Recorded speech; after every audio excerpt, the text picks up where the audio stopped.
Madame, Monsieur, bonjour et bienvenue sur Nour Info. Aujourd'hui, sur ce plateau consacré à la littérature, je reçois pour vous un jeune talent africain, inspirant et polyvalent, Dr Yuba Bagayan, pharmacien de profession. Il est également entrepreneur, militant associatif, libre penseur et écrivain autodidacte. Auteur de l'ouvrage intitulé Épître aux conquérants de demain, il vient de fouler ses pas dans l'arène des écrivains, œuvre de 136 pages dans laquelle il invite les jeunes à oser, à entreprendre, à apprendre et à construire un avenir ambitieux. Yuba, bonjour et bienvenue. Bonjour. Formation de profession, entrepreneur, militant associatif, libre penseur et désormais écrivain. Dites-nous, qu'est-ce qui vous a poussé à diversifier autant vos activités? Ok, merci. Tout d'abord, avant de répondre à votre question, permettez-moi de remercier Nour Info pour ce cadre d'expression qui m'est offert. C'est nous qui vous remercions. Merci. Donc, d'abord, effectivement, je suis pharmacien de profession.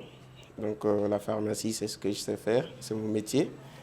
Je l'ai appris à l'université auprès de mes maîtres et je me suis amélioré professionnellement dans les structures que je salue au passage auprès des collègues des professionnels. Donc, tout ce qui touche aux médicaments, c'est mon affaire. Donc, en plus de ça, je suis entrepreneur parce que la finalité dans notre domaine, c'est en général, on finit entrepreneur, chef d'entreprise pharmaceutique dans le privé. Donc, si c'est ça ma finalité, je préfère me mettre tôt afin de me familiariser à la gestion d'entreprise et à la fiscalité. Donc, j'entreprends surtout aussi pour pouvoir financer mes activités communautaires. Parce que ça, c'est ma troisième casquette. Je suis un militant dans le monde associatif. Donc, souvent, quand on veut travailler dans le monde associatif sans trop commander, il faut s'autofinancer soi-même.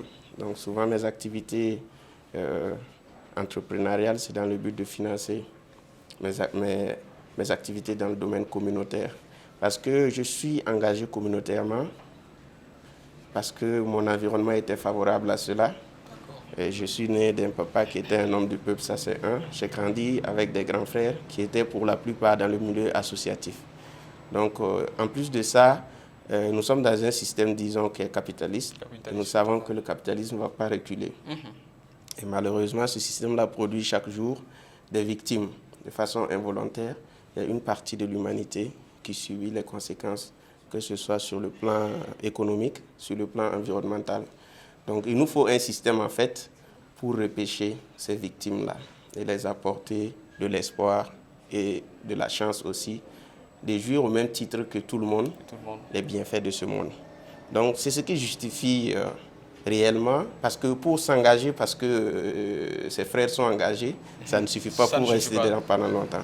Donc, je pense foncièrement que nous devons, chacun, dans ses domaines d'activité respectifs, contribuer, même si c'est une partie de notre temps de travail, une partie de notre salaire, nous devons nous dépenser en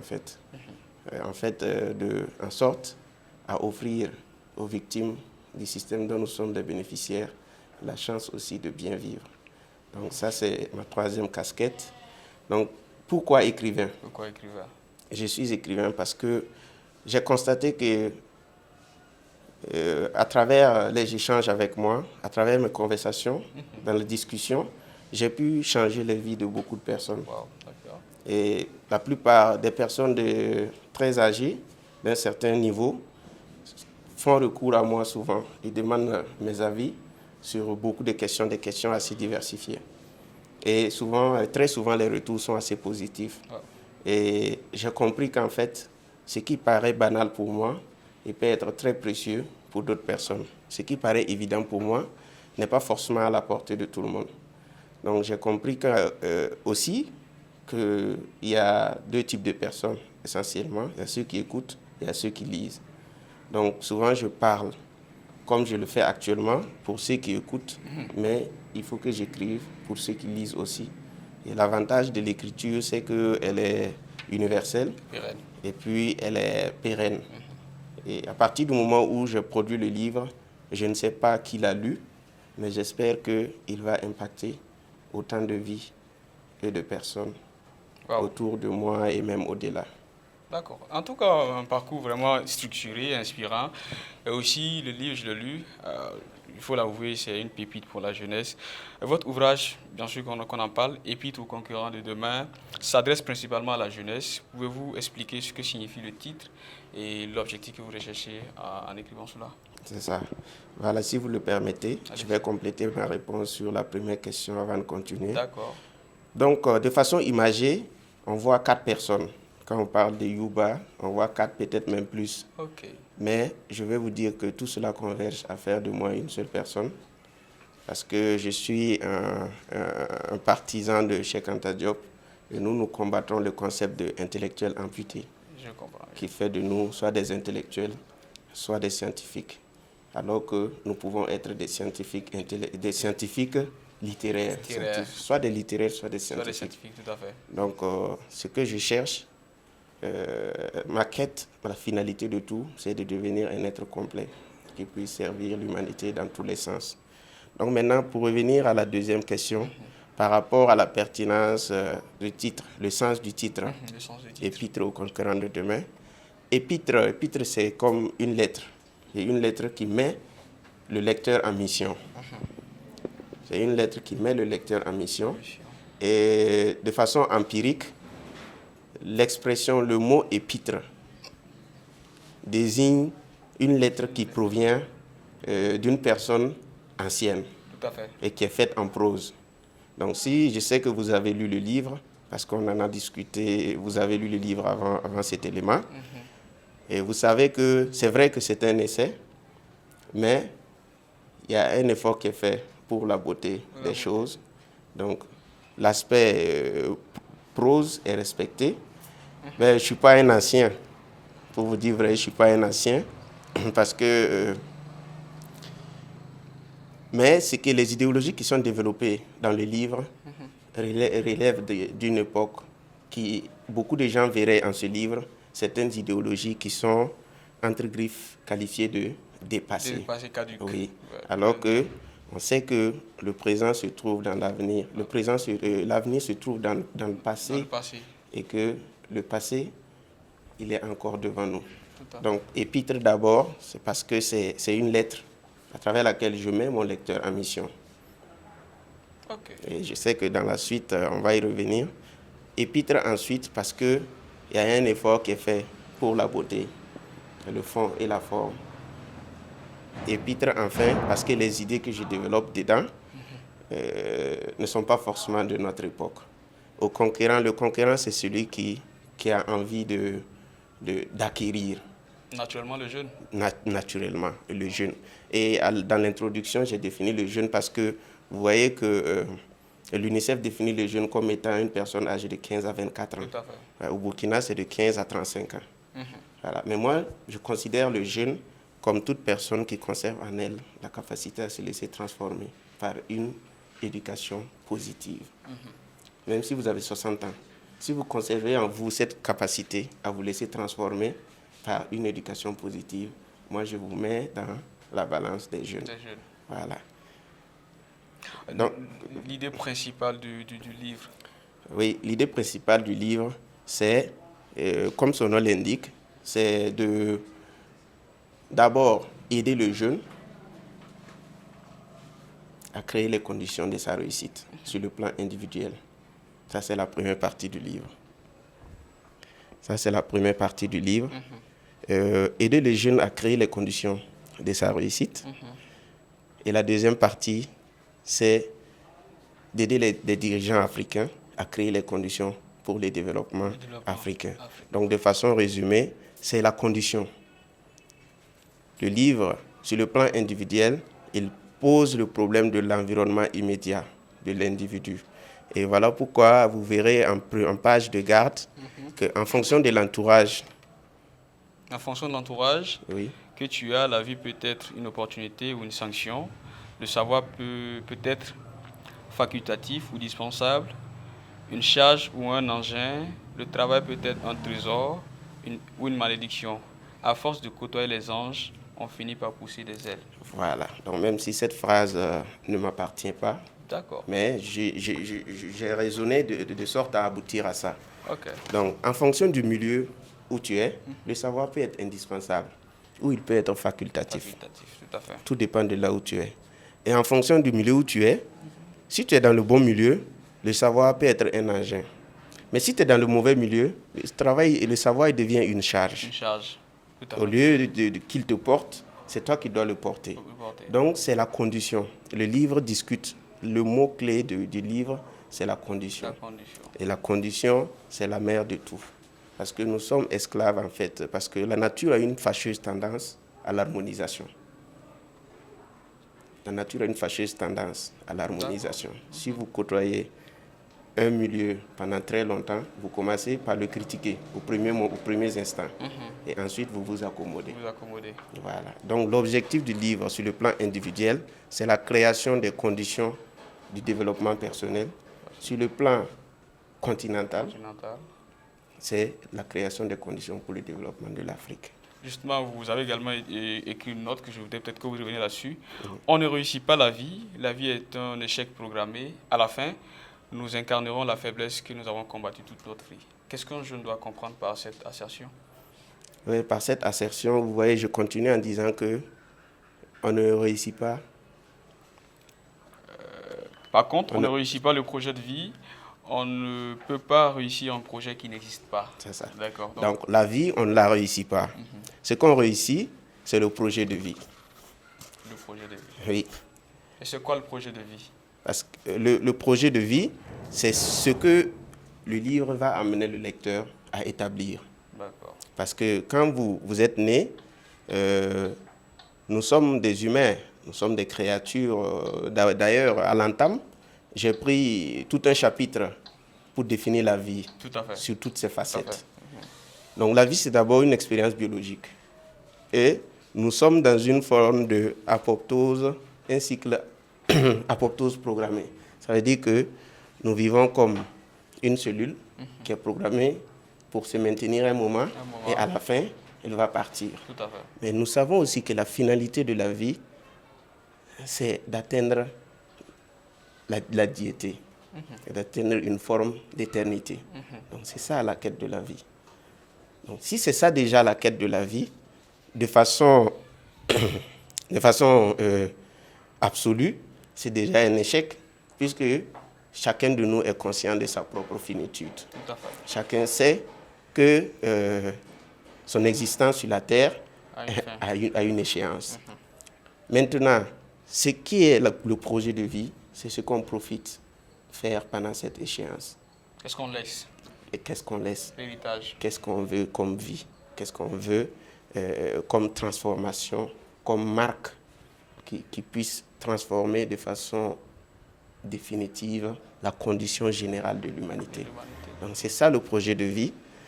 C'est ce projet qui permet à un moment donné de se satisfaire de son parcours. Parce que quand on n'a pas ce projet, on se lance dans une course aux richesses et c'est une course qui est insatiable. Insatiable, tout à fait. Et à la fin, tout le monde pense que vous avez réussi, sauf vous-même. Pourtant pas. Oui.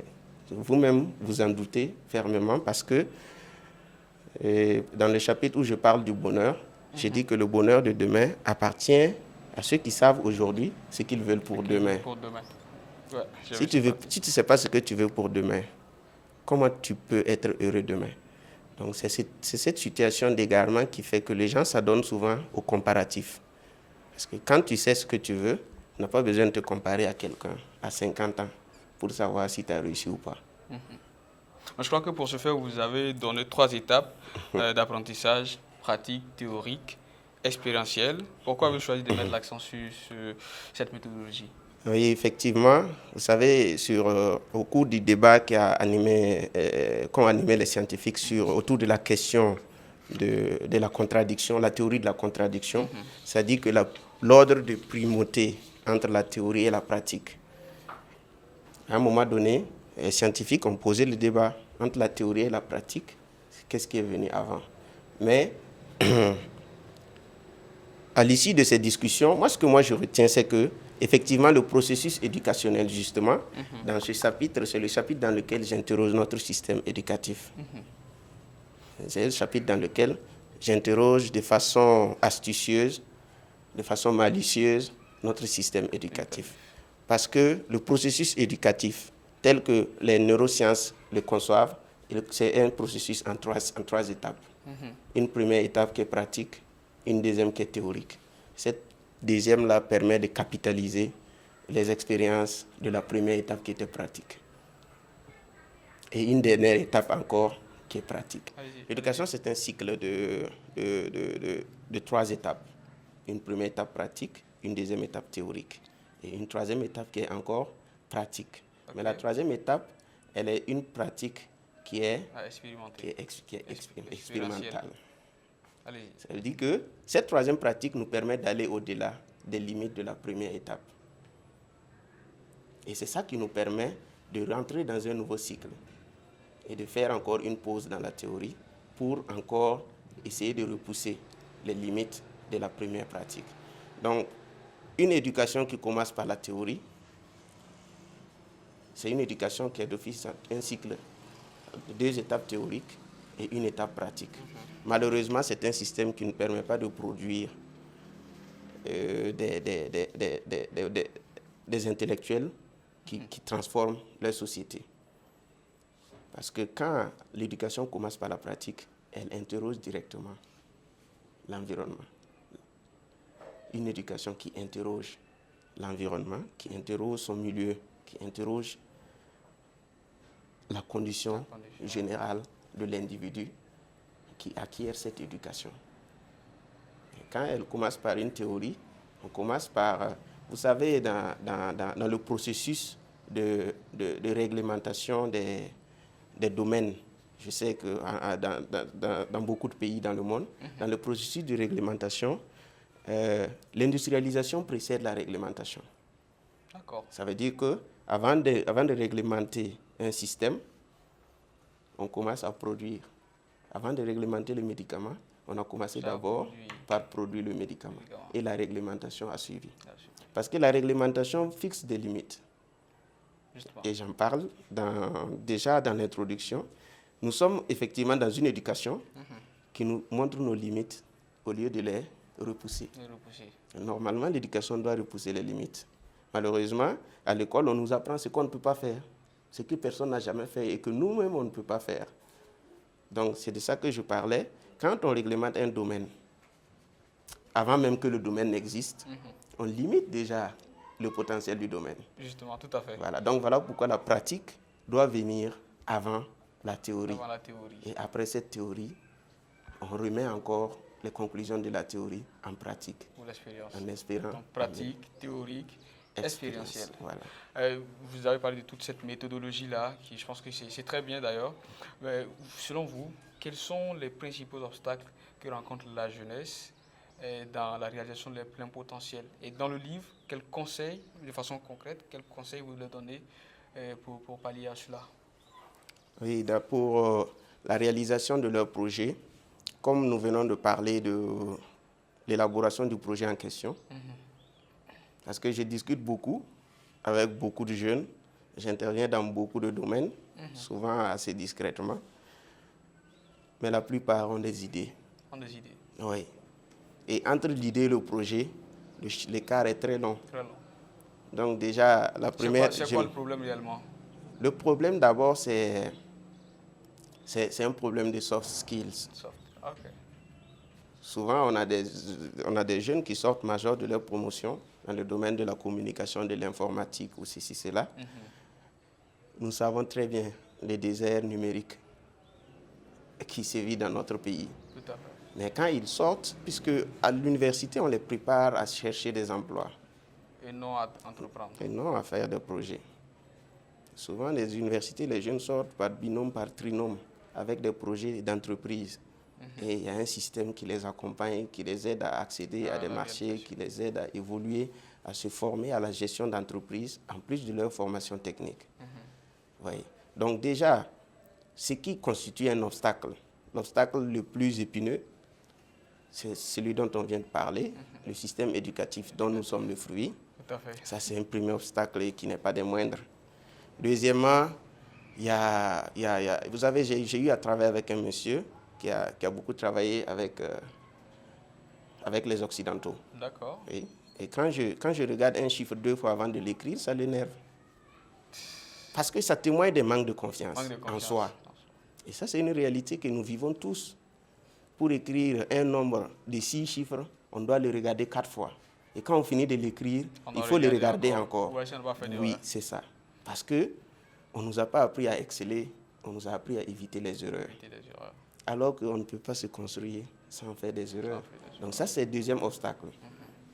La peur d'échouer, la peur de commettre une erreur publiquement. Et en écrivant ce livre, j'ai pris tous les risques possibles. Parce qu'après plus de 20 ans d'études, je me retrouve aussi aujourd'hui pharmacien. Beaucoup de gens se demandent ce que je cherche actuellement, en me mettant dans des histoires, des livres. Parce qu'ils pensent que je suis d'association. Donc vous avez déjà un boulot? Ah oui, et un boulot, un emploi qui est qualifié. Ouais. Donc, moi je pense que ça ne suffit pas. On ne part pas à l'école juste pour à la fin nourrir sa famille. Non, je n'en avais pas besoin.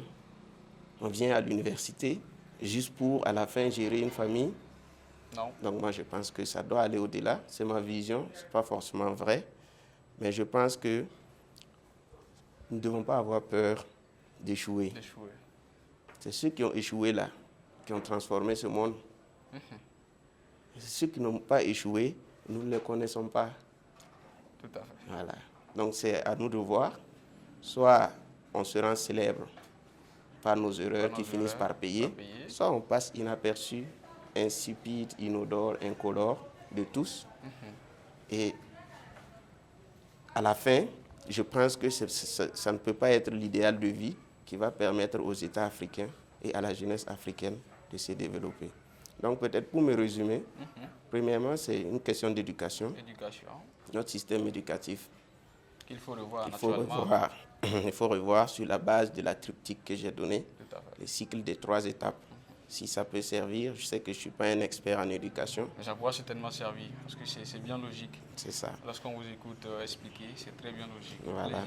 Donc en plus, deuxièmement, c'est la peur. C'est la peur d'échouer. C'est la peur d'échouer. Il ne faut pas avoir peur, parce que c'est dans les échecs qu'on apprend. C'est dans les échecs qu'on apprend réellement. Donc, c'est fatal. Quand on a peur, vous savez, il y a un chapitre sur la peur dans le livre. Et la peur, moi, j'ai défini la peur comme étant une preuve de capacité émotionnelle. La peur, elle est protectrice. Et comme un artiste ivoirien le disait, Mewé, il dit que le tract, la peur du public, c'est normal. C'est naturel. C'est naturel. Si tu ne l'as pas, c'est que tu as un problème. C'est que tu ne respectes pas ton auditoire. C'est que tu as un problème. Voilà. Donc, si tu respectes un auditoire, le premier contact, tu te retiens. Donc, la peur, ce n'est pas fatal. C'est une émotion qui est là pour nous protéger, qui nous aide à traverser le goudron. Mais elle ne doit pas guider nos ambitions. Tout ce qui ne va pas nous tuer, il va nous rendre plus forts. Voilà. Donc, j'ai parlé aussi du doute, que j'ai défini comme étant une preuve de capacité intellectuelle. Voilà pourquoi le doute, c'est ce qui caractérise les hommes sages. Quand il y a un équilibre entre 2 arguments, on doute entre les 2. Oui. Donc, je pense que c'est les 2 essentiellement. Nous sommes mal formés. Nous sommes déformés alors. Et nous avons peur. Et nous doutons. Et nous doutons. Pourtant, les Anglais disent que practice makes perfect. Yes. Donc, il faut pratiquer pour pouvoir être parfait. Si tu ne pratiques pas, tu restes dans l'ombre et on ne te connaît pas. C'est ça. Nous tendons vers la fin de cette émission. Avez-vous des projets d'écriture en cours ou d'autres initiatives pour encore inspirer les jeunes? Oui, certainement, j'ai des projets d'écriture en cours. D'abord, il y a des amis, des amis, des partenaires qui m'ont demandé la version anglaise du livre. Wow. Voilà. Donc, effectivement, nous travaillons sur ça et ça va paraître très bientôt. Nous allons mettre sur le marché la version anglaise du livre. En plus, il y a un autre projet, un projet qui est plus lourd. Plus lourd que Épître ou Conquérant de Demain. Oh oui, et qui parle encore plus à une classe de jeunes plus spécifique. Plus spécifique. Voilà. En plus de ça aussi, il y a un projet de roman, parce que vous savez que dans le domaine maintenant devenu dans notre domaine de l'écriture, Tout à fait. Si vous m'avez appelé écrivain, Écrivain. il y en a qui ne seront pas d'accord. Écrivain autodidacte. Voilà, Bien c'est ça. précisé. Voilà. Il y en a qui ne seront pas d'accord parce qu'ils considèrent l'écrivain comme le romancier. Ok. Celui qui crée des personnages et qui les met en action. Alors que ça, c'est un essai. Dans le livre, il y a une part de fiction dedans. Ok. Je ne sais pas si vous avez perçu l'aspect fiction, mais déjà, la fiction qui est dans le livre, c'est que je parle de l'Afrique comme un seul pays. Ah ouais. Il n'y a pas le nom d'un seul pays dans le livre. Yes, I got Chaque it. fois. Got Yes. it. Donc, chaque fois que je devais m'exprimer par rapport à notre situation, j'ai toujours parlé, et d'ailleurs, sur ma biographie, j'ai précisé que j'étais un Africain. Un Africain. Ouais. Parce que pourquoi? Aujourd'hui, j'en parle dans le livre, quand je parle des conditions, je parle de l'environnement. À l'échelle macroscopique, je parle de la géographie. Moi, je pense que notre problème en Afrique, ce n'est pas une question d'histoire, c'est une question de géographie. Question de géographie. Oui, notre problème, c'est un problème de géographie. Nos dévanciers se sont évertués à prouver qu'en fait, l'Afrique avait bel et bien une histoire. Et que d'ailleurs, c'est elle qui a instruit les législateurs de l'Occident. Il y en a qui ont mis toute une vie, ils ont fait toutes les études qu'il faut pour pouvoir défendre cette thèse. Et nous allons leur rendre hommage. Et grâce à eux, ce problème est résolu. À présent, même tous ceux qui remettent en cause la négritude de l'Égypte antique reconnaissent quand même que l'Afrique est le berceau de l'humanité. Donc, cette reconnaissance déjà, elle soutient à moitié l'argument selon lequel tout est venu d'Afrique. Et nous ne sommes pas afrocentristes pour rien. Et ça nous conforte dans notre position. Donc, ce que je peux dire par rapport au problème de la géographie, c'est ça. Ils se sont réunis à Berlin pour dessiner une carte d'Afrique, pour dessiner une Afrique qui n'allait jamais se développer. En réalité, ils ont créé des déconnexions entre nous. Et nous sommes plus proches de Paris que d'Abidjan à côté. Tout à fait. Voilà. Et nous sommes plus proches de Paris que de Yaoundé. Que de Yaoundé. Vous voyez, nous Plus avons de Paris que de Mali. que de Bamako. Donc, ça, c'est une réalité qui est là. Et souvent, il y a des produits qui sont produits à Sikasso, ici, ou quelque part au Mali, mais que le Burkina Faso doit les payer en France. Parce que la centrale est là-bas. Et quand le Mali produit, le Mali doit envoyer là-bas pour que nous, on parte chercher. Donc, c'est un exemple parmi tant d'autres. Okay. Si on arrive à résoudre ce problème de géographie, moi, je sais qu'aujourd'hui, nous avons 33 monnaies. 33 monnaies en Afrique. Et alors que plus de 70% de nos transactions sont faites en dollars. À quoi servent ces monnaies? Chacun a une petite monnaie qui ne peut pas bouffer chez le voisin. Ouais. Donc moi, je pense qu'il n'y a pas de salut, il n'y a pas de développement pour une Afrique en 54 morceaux. Je plaide pour l'afrocentricité. Je plaide pour une Afrique unique qui parle d'une même voix, qui discute de ses problèmes à l'interne. Si on se retrouve en France pour exposer nos projets, exposer nos difficultés et présenter nos projets, ensuite on se retrouve à Moscou pour exposer nos difficultés et présenter nos projets. Ensuite, on se présente aux États-Unis pour exposer nos difficultés, exposer nos projets. Peut-être que bientôt le Rwanda va nous inviter à venir exposer nos difficultés, exposer nos projets. Jusqu'à quand? Et souvent, le secret, il y a des projets personnellement que j'ai, que je n'ai jamais dit à quelqu'un. Tellement ambitieux que souvent, le fait de le dire à une seule personne, ça te dégonfle. Parce qu'il va te dire que, d'ailleurs, pour le livre, je voulais quand même une préface. Et vous savez, pour les premiers livres comme ça, quand vous n'avez pas fait vos preuves, les dévanciers s'abstiennent. Très difficile d'associer leur image au livre. J'ai approché une seule personne dans le but de lui demander une préface. C'est une demi-page. Et j'étais prêt à lui donner le livre pour qu'il lise. Et s'il n'était pas d'accord, il pouvait ne pas faire la préface. Oui. Compte tenu certainement de la qualité du fond et de la forme, la pertinence des sujets qui sont abordés. Mais il n'a pas demandé à voir le livre. En moins de 3 minutes de conversation, il m'a dit que lui, il ne peut pas préfacer. Wow. Oui, et je n'ai pas demandé à une deuxième personne. Et il n'y a pas eu de raison. Il n'y a pas eu de raison, il n'y a pas eu de préface. J'ai fait mon introduction moi-même. Ouais, je le constate. Et il a payé le livre, il l'a lu, et il m'a fait un retour qui est très, très, très, très, très, très, très intéressant. Okay. Donc moi, je pense que si c'est vous qui avez eu l'idée, c'est que c'est à vous de la réaliser, d'en faire un projet et de la réaliser.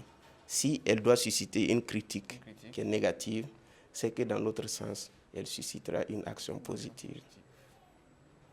Si une action que vous posez suscite une critique négative, rassurez-vous qu'elle va créer des actions positives. Parce que comme je le dis dans le livre, la réussite souvent, ça consiste tout simplement à ne pas échouer. C'est en cela que ça consiste. Et c'est fait du bien et du mal qu'on a vécu dans le passé. C'est la somme de tout ça qui fait de nous, en tout cas, un homme à succès. Donc, en quelque sorte, le processus de l'écriture a quand même un trait avec le contenu du livre, puisque vous avez dit, vous avez approché un aîné pour qu'il écrive, il préface et il n'a pas accepté. Et après avoir lu, il revient encore avec des félicitations. Merci à vous, merci pour la disponibilité et merci d'avoir partagé votre parcours, idées et visions et surtout projets à venir. Bon vent à Épître aux conquérants de demain, qui j'avoue est une pépite pour les jeunes et les jeunes doivent certainement chercher à le lire. À vous, chers internautes, on se dit à très bientôt pour une nouvelle émission avec la même énergie sur le même canal. Et n'oubliez pas, nous ne pouvons pas être tous des anges, mais nous pouvons être des humains. À ciao.